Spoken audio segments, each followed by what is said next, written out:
Lunedì 4 novembre l'amministrazione comunale di Portogruaro ha celebrato la giornata dell'Unità Nazionale e la festa delle Forze Armate. Lo ha fatto con una cerimonia che ha avuto inizio alle ore 8:45 presso il Tempio Ossario del cimitero cittadino, dove riposano le spoglie dei militari austro-ungarici caduti durante la Grande Guerra.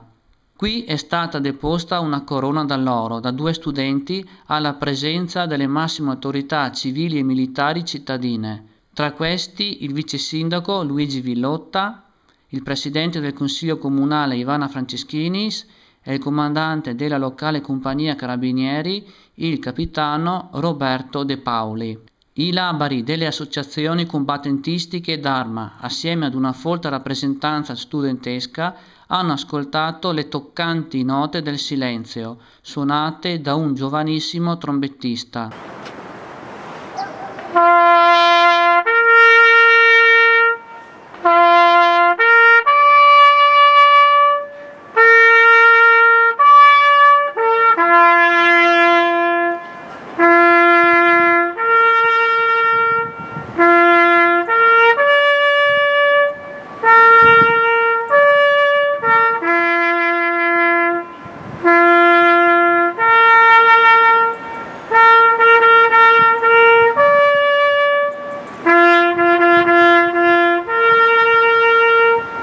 Il corteo si è poi spostato all'ingresso del Camposanto, dove è avvenuto lo scoprimento di una particolare indicazione segnaletica, un'iniziativa realizzata dal Lions Club di Portogruaro su proposta del presidente dell'Associazione Artiglieri in Congedo, Mario Rossi, che abbiamo avvicinato al nostro microfono. Prima, però, abbiamo intervistato Lucio Leonardelli, presidente del Lions Club cittadino. Si tratta di un'iniziativa che ci è stata segnalata dall'Associazione Artiglieri in Congedo, che abbiamo raccolto molto ben volentieri, e in modo particolare riguarda appunto il segnalare, diciamo, in qualche modo, cosa che abbiamo fatto attraverso alcune segnaletiche posizionate all'interno della città, diciamo, posizionate alcune rotatorie proprio indicative eccetera del posto, e poi una segnaletica che andiamo a scoprire stamane relativa al cimitero austro-ungarico, ovvero un ricordo a quelle che sono le salme,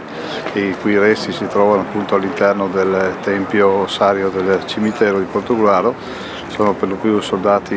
diciamo, austro-ungarici, quindi austriaci e ungheresi. Ci sono anche alcuni soldati sloveni o di qualche altra nazione, ma per lo più, dicevo, austriaci e ungheresi, che chiaramente sono caduti in quest'area nel periodo della Prima Guerra Mondiale. Le salme sono qui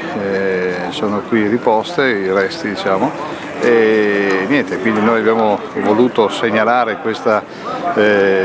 presenza, diciamo, questo cimitero austro-ungarico, che di fatto fino ad oggi non era mai stato indicato, non risultava in alcun modo, e credo che si tratti di una iniziativa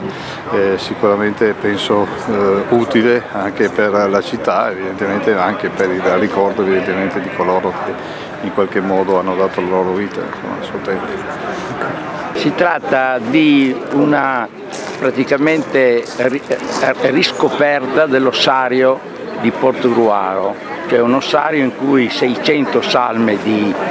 militari austro-ungarici, austriaci, ungheresi, ma anche italiani, e 60 sono militi ignoti, erano stati seppelliti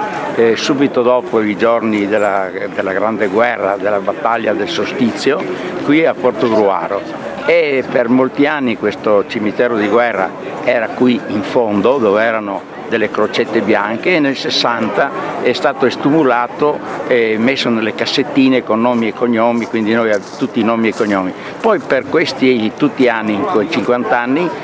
praticamente nessuno sapeva che sopra alla chiesa qui in centro del cimitero c'era questo ossario. Abbiamo ritenuto quindi, proprio per un discorso di amicizia, di un rapporto diverso